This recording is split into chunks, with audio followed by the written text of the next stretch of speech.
Welcome to TaNaCh Talk. I'm your host, William Hall, broadcasting live out of Kingsland, Texas, USA, with another episode of TNT.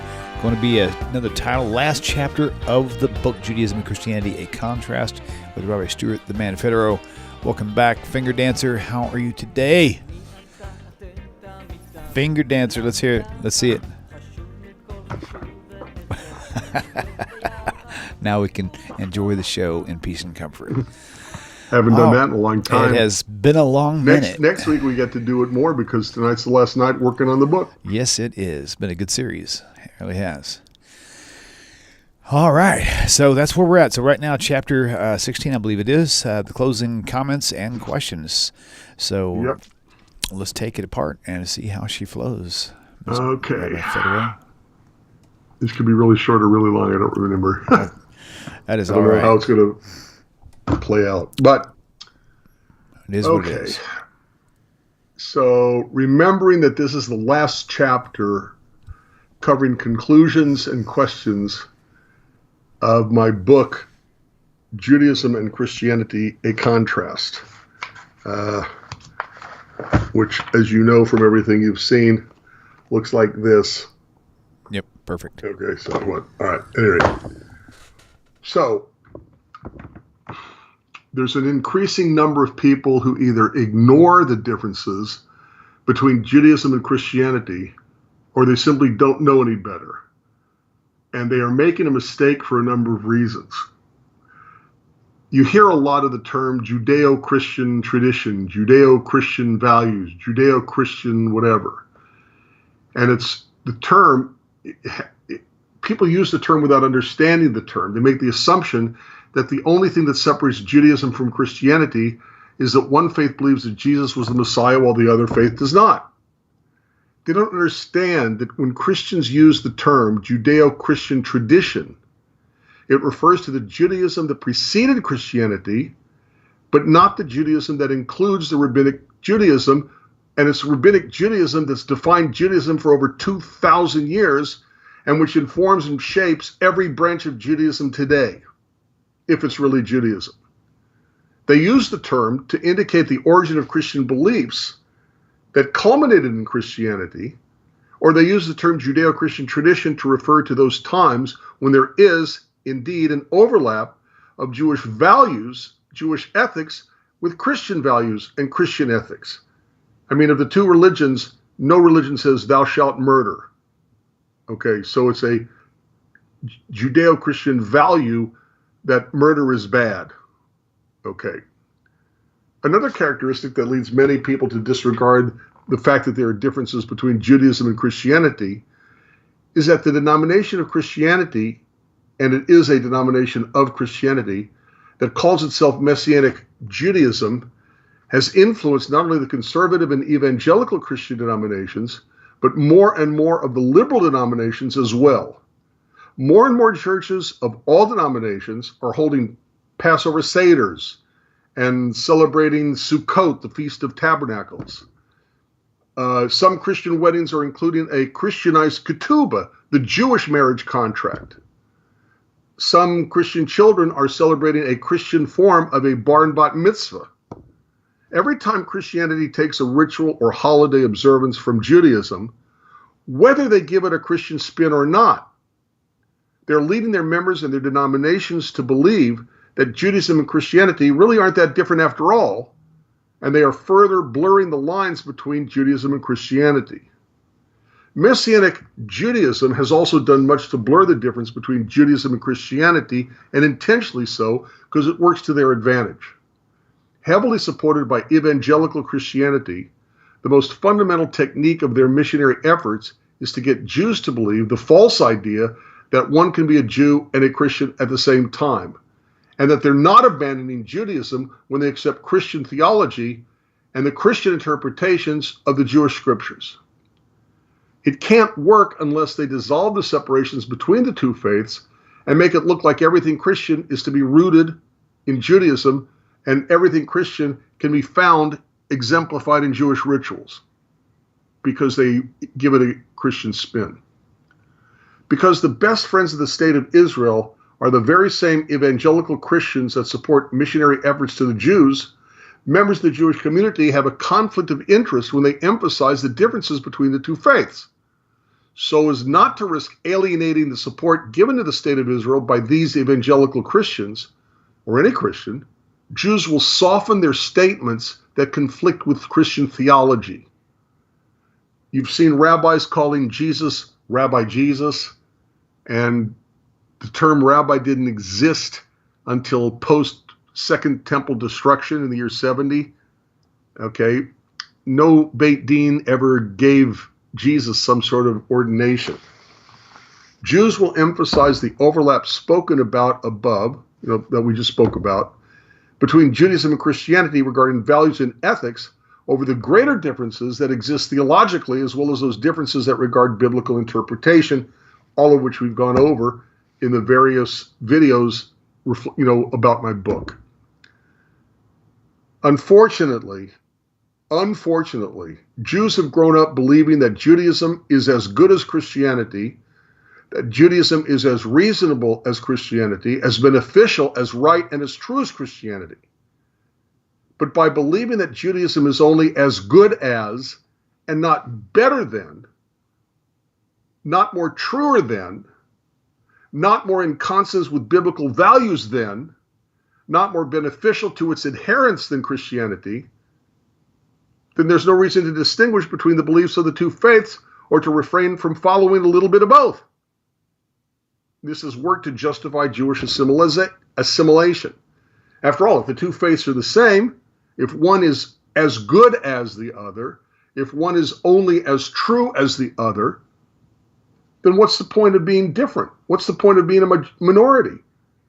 Why maintain differences, much less emphasize them, when you can join the majority, act and believe like the majority if the minority faith is not more true, more right, more in agreement with biblical values and beliefs than the faith of the majority? While the ignorance of the differences between Judaism and Christianity has led some Jews to assimilate or to simply become secular, non-religious, a-religious, sometimes anti-religious, it also has misled Christians into believing that the only reason why Jews have not converted to Christianity is that the history of Christian anti-Semitism precludes it. I mean, if we're all the same theologically, if there really aren't that many differences, then the only thing left is the behavior of Christians to push Jews away from Christianity.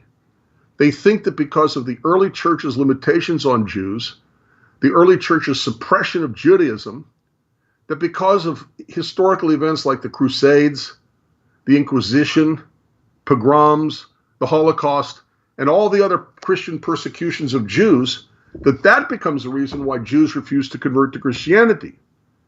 They don't understand, the Christians don't understand, that the real obstacle to Jewish conversion is the sharp contrast between Christian and Jewish beliefs, Jewish and Christian theology, the assumptions that Christians make and the assumptions that Jews make.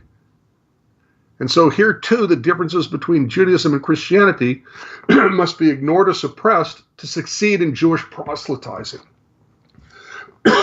Or, in order to succeed in Jews and Christians getting together for common goals, they have to suppress the differences and make it thereby easier for Jews and Christians to get along when running a soup kitchen or something like that. But you can't have it both ways. Judaism and Christianity disagree on the most fundamental beliefs and theologies of the two faiths. The two faiths they believe in diametrically opposite, mutually exclusive beliefs, and they can't be both right. Either God is one and indivisible, or God is a Trinity, where one person in the Godhead is separate and unequal to the other two, but somehow they're supposed to be all one and the same.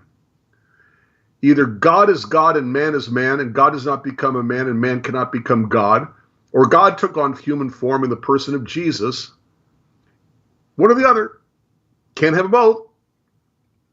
Either God is God and man is man, and God does not become a man and man does not become God, or God took on human form in the person of Jesus. Can't have it both ways.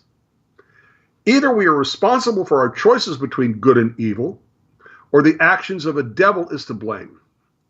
Either we are born in sin and are guilty of the sins committed by ancestors, and we die as a result of their sin, or we are born neutral and our choices between good and evil make us what we are. Either Jewish law was God's loving gift to the Jews to make the Jews better off and to make the world a better place for everybody, or God gave the law to teach us that we cannot be anything but sinners. Either one person can die for the sins of another and thereby remove from the other their guilt from their sins, or one person cannot die for the sins of another. Either there is forgiveness and atonement only when there is a blood sacrifice for sin, or God has given us many ways to obtain forgiveness and atonement. Either God wants and accepts a human sacrifice, or God does not want or accept a human sacrifice. Excuse me. Either Jesus was the Messiah or he was not. Either Jews define who is a Jew, or ex-Jews who are now Christians and Christians who are simply Jewish wannabes define who is a Jew. Either the Jewish roots of Christianity are found in the rituals and holidays and holy days of Judaism, or Christians are merely discovering what they themselves have planted there. Either the Jewish understanding of verses in the Hebrew scriptures and the beliefs they reflect are clear and consistent with other verses, or somewhere along the line, God had to have changed his mind, and the interpretation by Christianity of those same verses reflect that change. You can only conclude from the biblical verses contrasted with verses from the Christian's New Testament, as we have discussed in discussing the contents of my book, that the theologies of Judaism and Christianity consist of different beliefs, different biblical interpretations that are mutually exclusive, and that the beliefs and interpretations of Christianity are not in agreement with, but are actually antithetical to, the clear, simple, consistent, peshat, no spin, literal meaning of the Hebrew scriptures. I hope that in all these videos, reflecting what I hope is found in my book, that I have laid out for the reader the biblical verses that indicate what Jews believe and why. And I've contrasted them with verses from the Christian's New Testament that show what Christians believe. I believe I have shown how if the Bible is to be believed, if it is to be accepted as authoritative, then the beliefs of Christianity are contrary to what the Bible clearly, simply, and consistently states. Christians may take verses from the Bible out of context. They may mistranslate them. They can give them a Christian spin. But if the Christian understanding, however they reach their understanding, is contrary to the Bible, then their beliefs are simply unbiblical and must be rejected by all those who believe in the authority of the Bible. If the Christian community wishes to cling to their beliefs, that's their choice. But to do so, they must resolve for themselves questions that Jews have asked and answered through the millennia. First and foremost of these questions is, when did God change his mind? If the Bible is clear and consistent, but Christianity holds beliefs that conflict with the Bible, then God had to have changed his mind. When did God take all the Jews from across the world, across the globe, assemble them at Mount Sinai, or maybe somewhere else, and say, oops, I changed my mind? And if God changed his mind, where was our second Mount Sinai? Why would anyone believe Jesus and the stories about him if the beliefs about Jesus and the theology of Christianity contradict what we already know from the revelation we already received by the whole Jewish people together at Mount Sinai?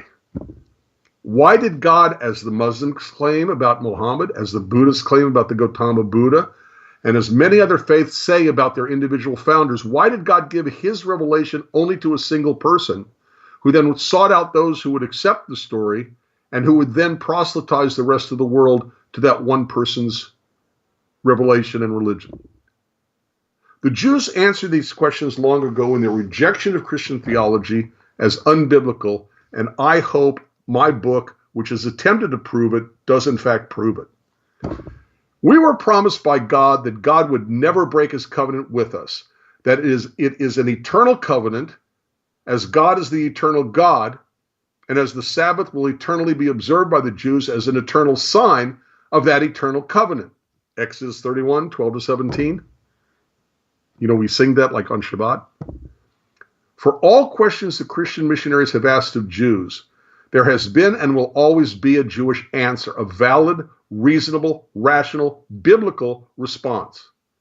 For every biblical verse that Christian missionaries use to persuade Jews to abandon their ancestral faith, there is a valid, reasonable, rational Jewish interpretation that remains true to values and beliefs that are clear and consistent throughout the Bible.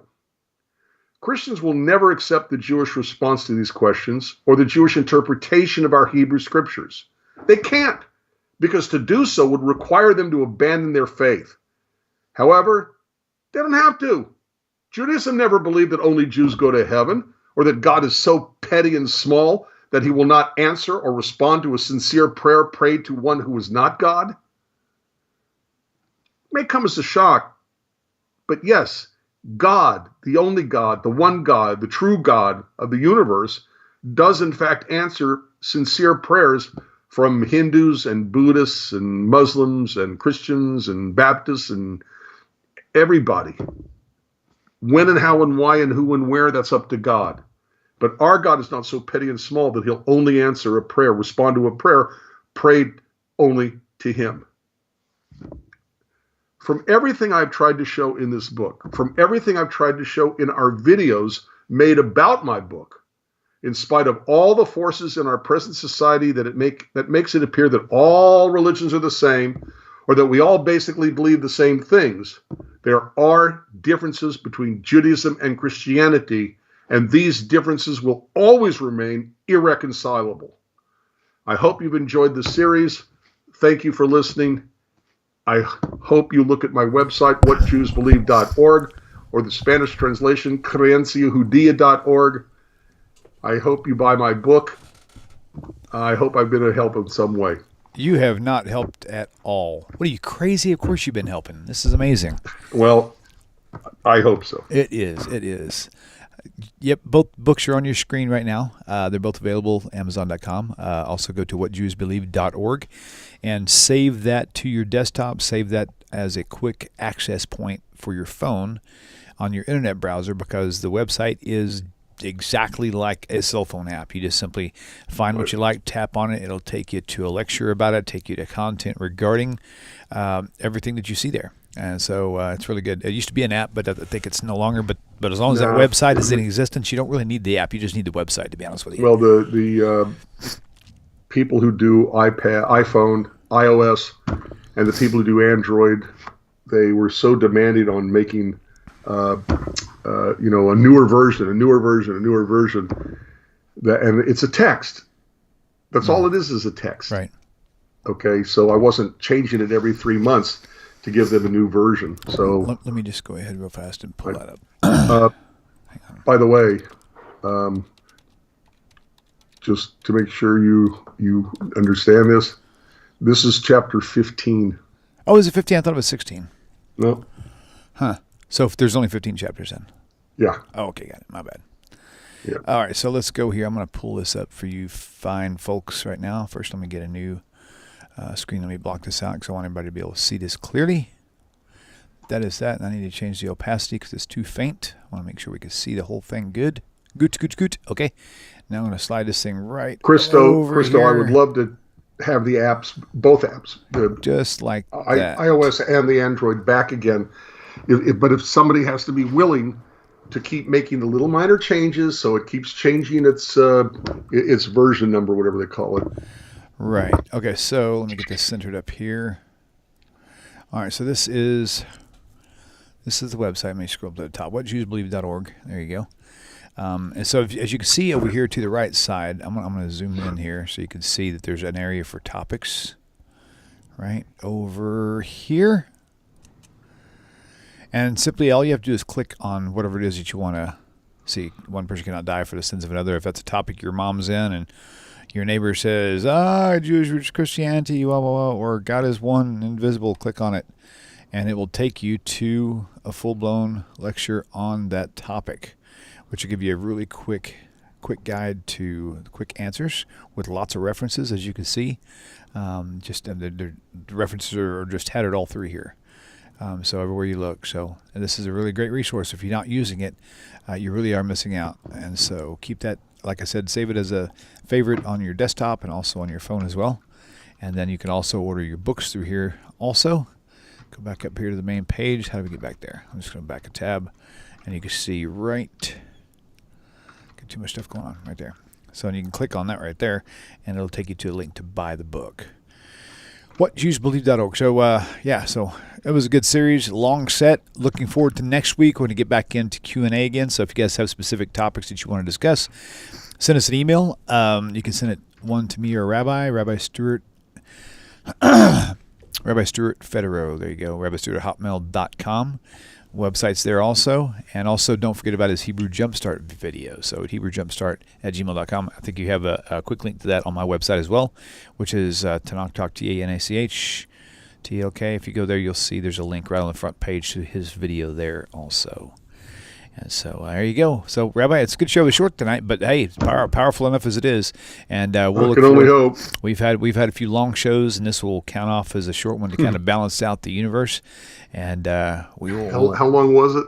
10 minutes? No, like 21 minutes actually. Oh, that's not bad. No, not bad. Okay, cool. All right. Well, you guys enjoy your early night off, and we'll see you next week, same time, same place, Hashem willing. And next week we start talking real stuff. Start interrelating with the people, There you go.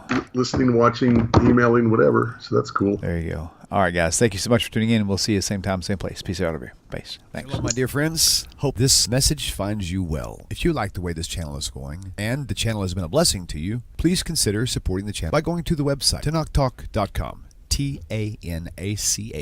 TaNachTalk.com. Thank you once again for your time and for supporting TaNaCh Talk. Shalom.